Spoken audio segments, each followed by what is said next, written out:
Hey everyone, welcome back to Not Your Average Glow Up. My name is Samantha. If you're new here and you're searching for a happy, upbeat video, this probably isn't it. This is not my usual content, so please forgive that. If you're not new here, welcome back. I originally had planned a different video for this week, but Spirit has laid something on my heart that I'd like to talk about. I was originally going to do a Facebook Live and tag some people and then post it here, but Facebook wasn't cooperating, so I figured this was better. This is probably going to be one of my least organized videos I've probably ever posted. I'm just going to speak from the heart. There's multiple mental health and life lessons within this video, but it's not structured because it was kind of a last minute thing. Last night I was on social media for the first time in a while, and I was scrolling through stories, and I had seen on the feed that a friend of mine, his name was Andrew, had passed away in a car accident. And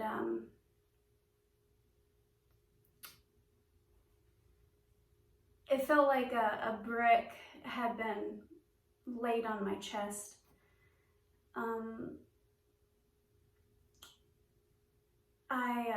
I was feeling all sorts of emotions. You see, there comes a time where everyone has to lose someone. I mean, that's the reality. That's mortality. You live and eventually you're gonna die. I have seen and dealt with a lot of deaths in my 29 years, as most people have. But there's been a few that have greatly impacted me, more so than others.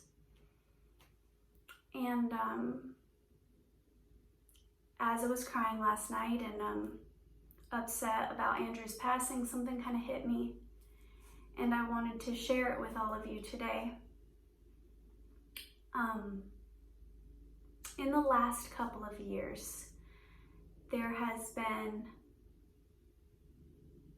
quite a few losses for me, but some in particular really stand out. So this video is posted in memory of those people.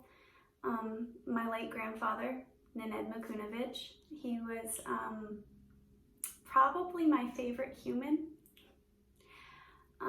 He was the first to pass, and his death really, really, really hurt, because he was somebody I felt like I could really open up to.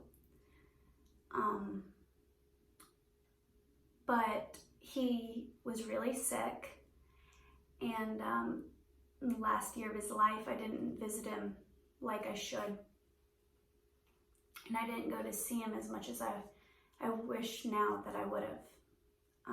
I guess I just thought there would be more time. It was also really difficult for me to see someone who is so full of life and full of humor and full of loud craziness be so frail and so not himself. Shortly after that, I got a phone call from a friend that one of my longest and closest friends, William Tucker, he was a friend from Wisconsin. He had a brain aneurysm, and he passed away way too young, mid-20s. And I remember thinking that night that it had been way too long since I've gone to Wisconsin and seen anyone. And his passing significantly affected me because the last conversation that I had with him, we're not even friends on Facebook anymore because And I regret that a lot, because it'd be nice to be able to,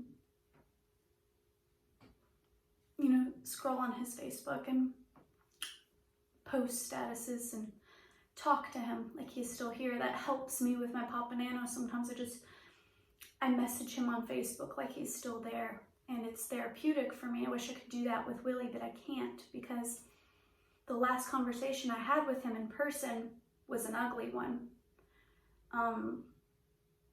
I was in a really bad place, a really selfish and egotistical place.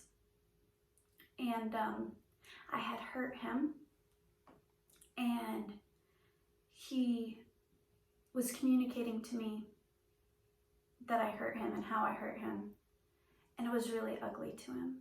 So ugly that we quit being friends after being friends for years. We grew up in the same neighborhood. We were babies having water balloon fights and hanging out together, and we'd been friends for 15 plus years at this time. So my biggest regret with his passing is that the last conversation I ever had with him was an ugly one, after years and years and years of being friends.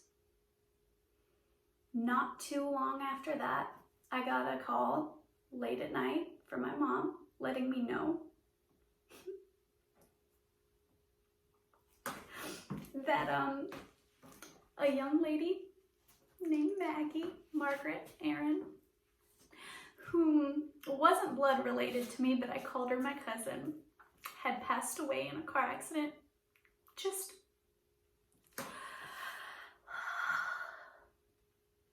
right before she was supposed to be wed. She's way too young. I believe she was in her early 20s, if that.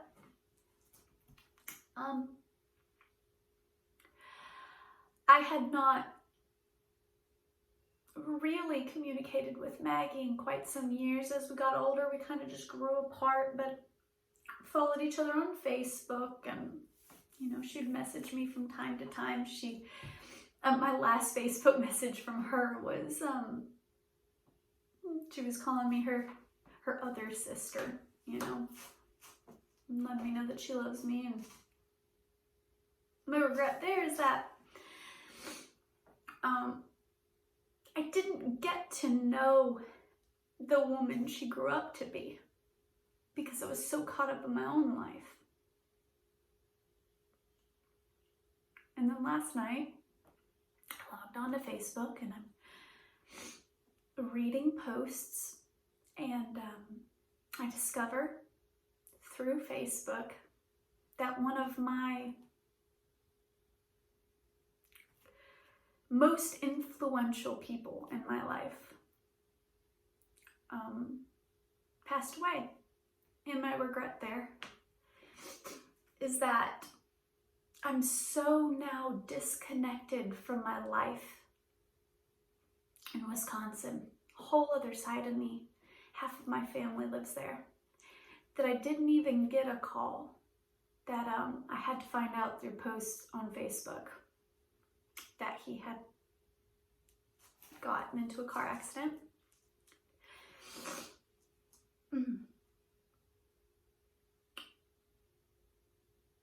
And it feels like a pain I can't describe. And I find myself angry and regretful and sad and depressed. And I was pondering all of this last night, and I was angry. And at first it was with God. I said, I know if you're real, if you're great, why do you take the good ones? Why does it always feel like bad things happen to the best people? Why does it all never make any fucking sense? And then I sat there for a little bit, And I realized that I wasn't angry with God. I was angry with myself because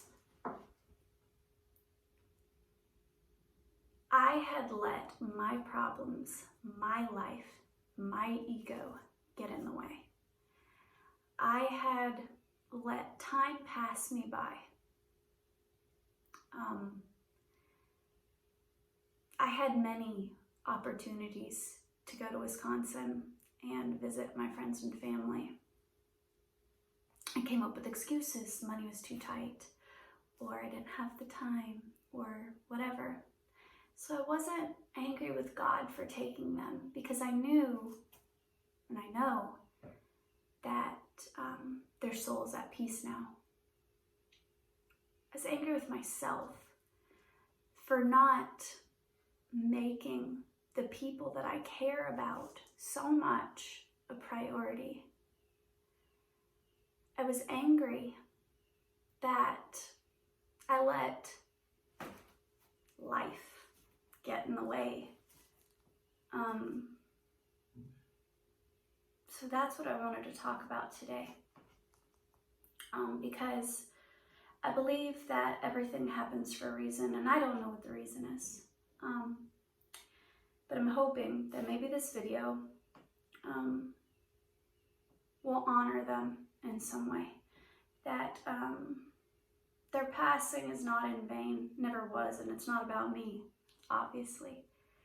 But maybe because of me losing them and contemplating all this, that there is a valuable lesson to be learned about mortality and about life. So if you feel moved to do so, please share this video, because I think this is a message that everybody needs to hear. And I think it would be quite beautiful if we shared this message and this lesson in honor of those people. I think it would be something beautiful out of something ugly and dark. So if you feel moved to, that would be wonderful.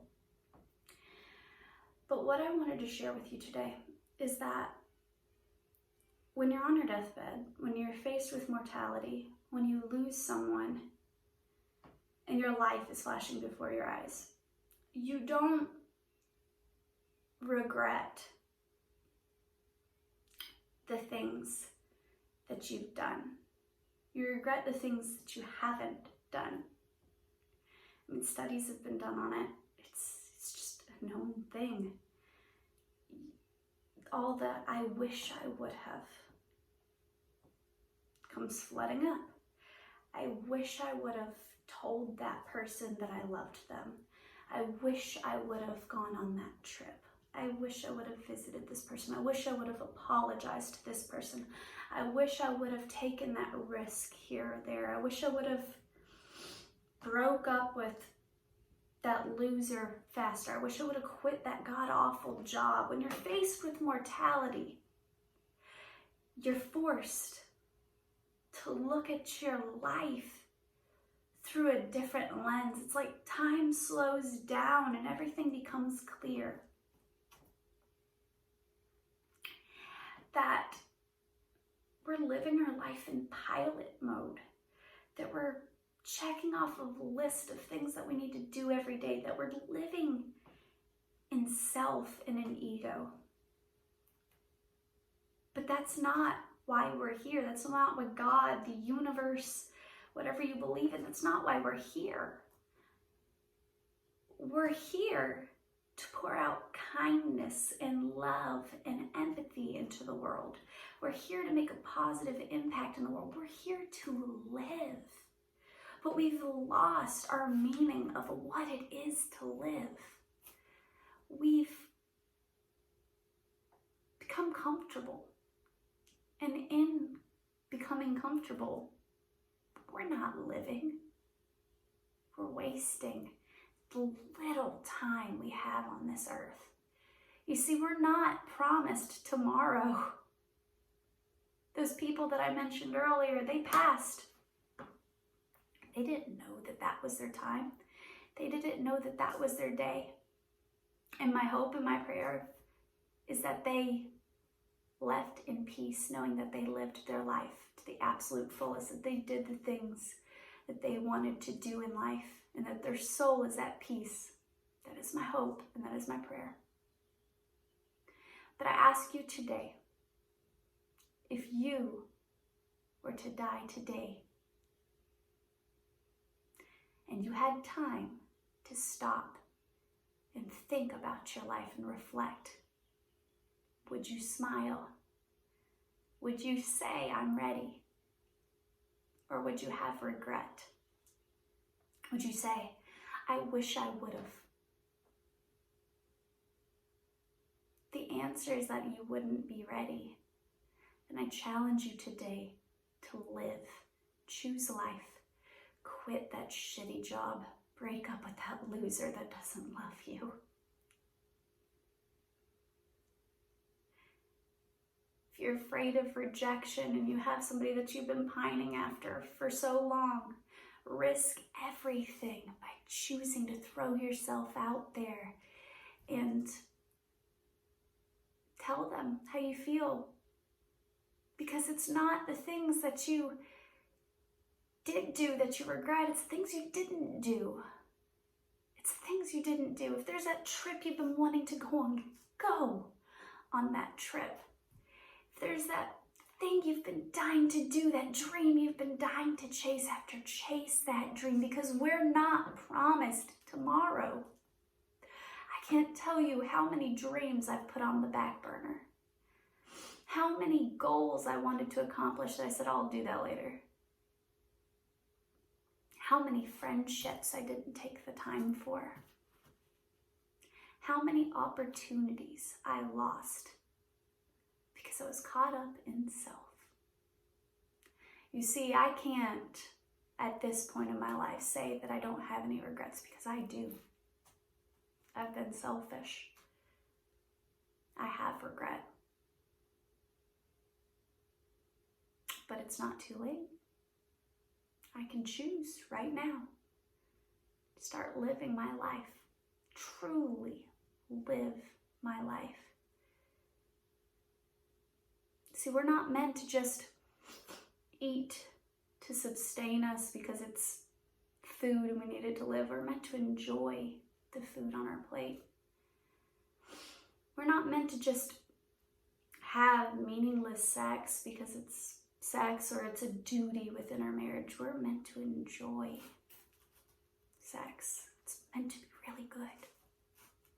We're not meant to just pay our bills and check off a checklist. We're meant to be doing something we love that adds value to the world, that makes a positive impact. We're not meant to live mediocre lives. The universe, God, goddess, whatever you believe in, they didn't create us for that. No, that's man-made. So I'm challenging you today to live, to truly live. Your life is worthy of living. That's my message. And I want you to know from the bottom of my heart that I love you. Madly, deeply, wholly love you.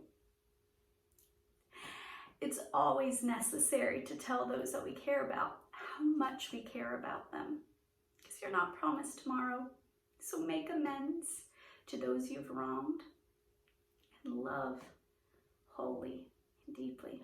Have a good day. Bye.